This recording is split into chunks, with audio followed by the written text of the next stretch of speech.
എല്ലാവർക്കും മറ്റൊരു പുതിയ വീഡിയോയിലേക്ക് സ്വാഗതം. ഇന്ന് നമുക്ക് കുറച്ച് കേക്ക്സ് ചെയ്യാനുണ്ട് കേട്ടോ. അപ്പോൾ ധനു അംഗൻവാടിയിൽ പോകാൻ വേണ്ടിയിട്ടൊക്കെ കുളിച്ച് റെഡിയായി പ്രാർത്ഥനയും ജപമൊക്കെ കഴിഞ്ഞു. സത്യം പറഞ്ഞാൽ നമുക്കൊക്കെ ഇതൊരു അനുഗ്രഹമാണ് കേട്ടോ ഇങ്ങനെ ഒരു ജോലി. കാരണം നമുക്ക് വീട് നോക്കാം, വീട്ടിലെ കുട്ടികളെയും വീട്ടിലെ കാര്യങ്ങളെല്ലാം നോക്കി സെറ്റായതിനു ശേഷം മാത്രമേ നമ്മുടെ ജോലിയിൽ ഏർപ്പെടേണ്ട കാര്യമുള്ളൂ.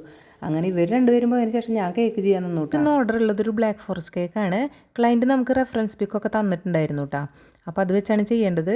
അപ്പോൾ ആദ്യം തന്നെ ബ്ലാക്ക് ഫോറസ്റ്റിനുള്ള സ്പഞ്ചൊക്കെ നമ്മൾ തലേന്ന് തന്നെ ചെയ്ത് വെച്ചിട്ടുണ്ടായിരുന്നു. അപ്പോൾ അതൊക്കെ ഒന്ന് ലെയർ ചെയ്തെടുത്തു. ഞാൻ സാധാരണ ബ്ലാക്ക് ഫോറസ്റ്റിനും വൈറ്റ് ഫോറസ്റ്റിനും ഒക്കെ മിക്സഡ് ഫ്രൂട്ട് അല്ലെങ്കിൽ സ്ട്രോബെറി ക്രഷാണ് കേട്ടോ ഫില്ലിംഗ് ആയിട്ട് കൊടുക്കാറുള്ളത്. അപ്പോൾ ഇതിന് നമ്മൾ മിക്സഡ് ഫ്രൂട്ടാണ് കൊടുത്തിട്ടുണ്ടായിരുന്നത്. പിന്നെ ചോക്ലേറ്റ് ഗ്രേറ്റ് ചെയ്താണ് ഇട്ടത്. അപ്പോൾ ആദ്യം ഈ റൗണ്ട് കേക്കിനൊന്ന് ഹാർട്ട് ഷേപ്പിലാക്കിയിട്ട് എടുക്കണം. ക്ലയൻറ്റ് തന്ന റെഫറൻസ് പിക്കിൽ ഹാർട്ട് ഷേപ്പായിരുന്നു കേട്ടോ. ഇങ്ങനെ നമുക്ക് കസ്റ്റമർ റെഫറൻസ് പിക്കൊക്കെ തന്ന് കുറച്ച് ടാസ്ക്കുള്ള കേക്കുകൾക്ക് എക്സ്ട്രാ നമ്മൾ എന്തായാലും പൈസ വാങ്ങിക്കണം കേട്ടോ. അപ്പോൾ ഞാനിതിന് എക്സ്ട്രാ 50 രൂപ മാത്രമാണ് വാങ്ങിച്ചത്.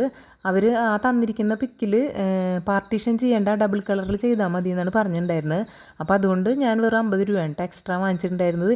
സാധാരണ ദിവസത്തെക്കാളും ചൂട് കൂടുതലായിട്ട് ഇന്ന് തോന്നിയിട്ടുണ്ടായിരുന്നു കേട്ടോ. അതുകൊണ്ട് തന്നെ ക്രീമൊക്കെ ബീറ്റ് ചെയ്ത് വെച്ചത് പെട്ടെന്ന് തന്നെ എയർ ബബിൾസ് കയറിയപ്പോൾ ചെറുതായിട്ട് എനിക്കൊന്ന് പണി കിട്ടിയിട്ടുണ്ടായിരുന്നു.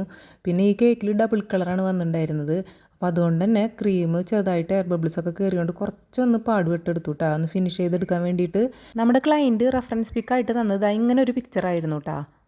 ഇതിൽ നമ്മൾ ഇത് പാർട്ടീഷൻ ചെയ്യേണ്ട ഡബിൾ കളറിൽ മാത്രം ചെയ്താൽ മതി, ഇതേ തീം തന്നെ ആയിരിക്കണമെന്ന് പറഞ്ഞിട്ടുണ്ടായിരുന്നു. ചെറിയ രീതിയിൽ എയർ ബബിൾസ് ഒക്കെ കയറിയിരുന്നെങ്കിലും നമ്മൾ കേക്ക് നല്ല ഭംഗിയായിട്ട് തന്നെ ഫിനിഷ് ചെയ്തെടുത്തിട്ടുണ്ടായിരുന്നു കേട്ടോ. ഡബിൾ കളർ വന്നുകൊണ്ട് തന്നെ മറ്റൊരു കളർ അങ്ങോട്ടോ ഇങ്ങോട്ടോ ആയിട്ടുണ്ടെങ്കിൽ എന്തായാലും പണി വാളും. അപ്പോൾ അതുകൊണ്ട് കുറച്ച് ബുദ്ധിമുട്ടിയിട്ടുണ്ടായിരുന്നു കേട്ടോ.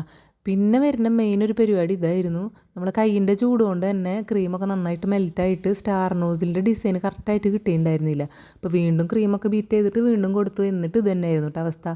അതിന് വീണ്ടും നമ്മൾ മാച്ചു, വീണ്ടും ചെയ്തു. ഈ സ്റ്റാർ നോസിൽ വെച്ചിട്ട് ബോർഡറൊക്കെ കൊടുത്തിട്ടുണ്ടെങ്കിൽ കുറച്ചുകൂടി ഭംഗിയായിട്ട് എനിക്ക് എപ്പോഴും തോന്നാറുണ്ട് കേട്ടോ. അങ്ങനെ താഴെ മുകളിലൊക്കെ നമ്മൾ ഇതുപോലത്തെ നോസിൽ വെച്ചിട്ടാണ് ഡിസൈൻ ചെയ്തിട്ടുണ്ടായിരുന്നത്.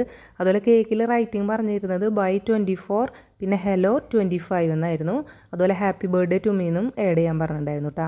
അങ്ങനെ കേക്കൊക്കെ നമ്മൾ ഫിനിഷ് ചെയ്തെടുത്തിട്ടുണ്ടായിരുന്നു. ഞാൻ ഈ കേക്ക് എല്ലാം ചെയ്ത് കഴിഞ്ഞിട്ട് വെയിറ്റ് നോക്കുമ്പോൾ നമുക്കൊരു 1 kg 200 grams ആണ് കേട്ടോ വന്നിട്ടുണ്ടായിരുന്നത്. അത് ബോർഡിൻ്റെ വെയിറ്റൊക്കെ കൂടിയിട്ട് അപ്പോൾ ഏകദേശം എനിക്ക് 1 കിലോയിൽ തന്നെ കേക്ക് ചെയ്തെടുക്കാൻ പറ്റിയിട്ടുണ്ടായിരുന്നു കേട്ടോ.